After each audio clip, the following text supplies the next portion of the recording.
बातचीत में हालात भले ही अभी थोड़े शांत नजर आ रहे हो, लेकिन अंदर ही अंदर कूटनीतिक हलचल तेज है और इस बार सबकी नजरें टिकी है पाकिस्तान की राजधानी इस्लामाबाद पर, जहां एक बार फिर बड़े स्तर की बातचीत की तैयारी हो रही है।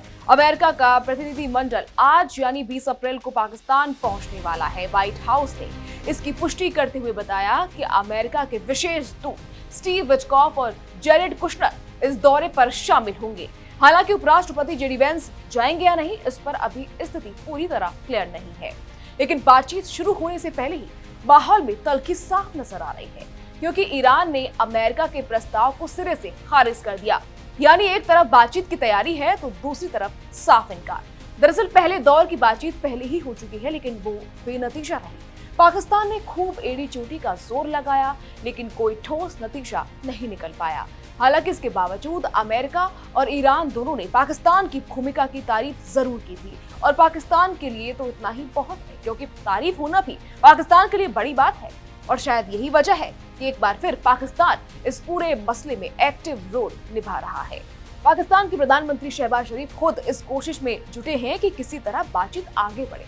दूसरे दौर की बातचीत से ठीक पहले उन्होंने ईरान के राष्ट्रपति मसूद पेजेश्कियान से फोन पर बात की।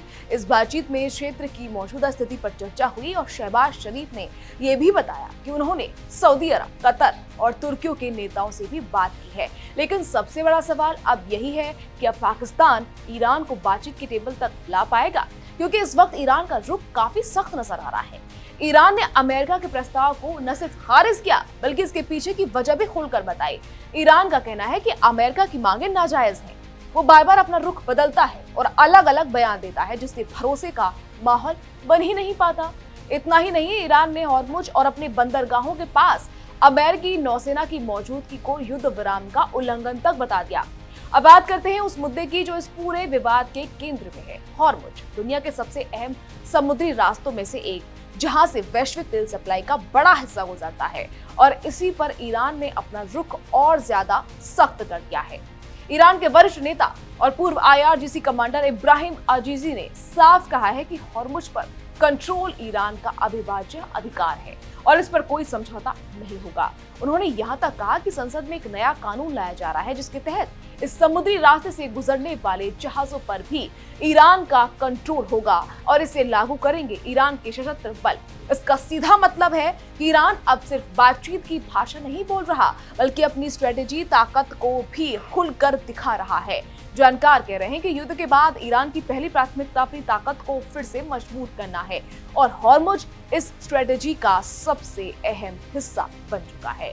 इधर अमेरिका का रुख भी कम सख्त नहीं है। राष्ट्रपति डोनाल्ड ट्रंप ने एक इंटरव्यू में साफ चेतावनी दी कि अगर समझौता नहीं हुआ तो ईरान के पुल और पावर प्लांट तक तबाह कर दिए जाएंगे।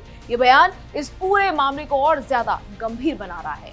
अब जरा नजर डालते हैं इस्लामाबाद के हालात पर, जहां ये पूरी बातचीत होने वाली है। यहाँ सुरक्षा के कड़े इंतजाम किए गए हैं। सूत्रों के मुताबिक अमेरिकी सेना के बड़े विमान C-17 ग्लोबमास्टर 3 रावलपिंडी के नूर खाल एयरबेस पर उतर चुके हैं। एयरपोर्ट से लेकर रेड जोन तक कई रास्तों को अस्थायी रूप से बंद कर दिया गया है।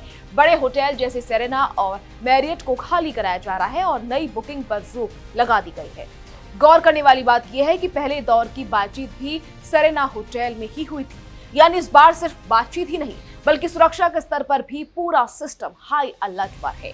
तो कुल मिलाकर एक तरफ अमेरिका है जो दबाव की रणनीति अपना रहा है, दूसरी तरफ ईरान है जो अपने रुख से पीछे हटने को कतई तैयार नहीं है, और बीच में है पाकिस्तान जो दोनों को बातचीत के टेबल पर लाने के लिए कोशिश कर रहा है। और अगर बात नहीं बनी तो इसके असर सिर्फ इस इलाके तक सीमित नहीं होंगे, बल्कि पूरी दुनिया, खासकर तेल बाजार और वैश्विक अर्थव्यवस्था पर भी इसका सीधा असर होगा। दूसरी बड़ी चिंता है तेल की सप्लाई। अगर हॉर्मुज वाले रास्ते पर असर पड़ा तो दुनिया भर में तेल महंगा हो जाएगा और इसका सीधा असर आम लोगों की जेब पर पड़ेगा। पेट्रोल डीजल के दाम बढ़ेंगे। तीसरा असर होगा अर्थव्यवस्था पर। महंगाई बढ़ेगी, कारोबार पर असर पड़ेगा और कई देशों की हालत कमजोर हो सकती है। चौथा, लोगों की जिंदगी पर असर।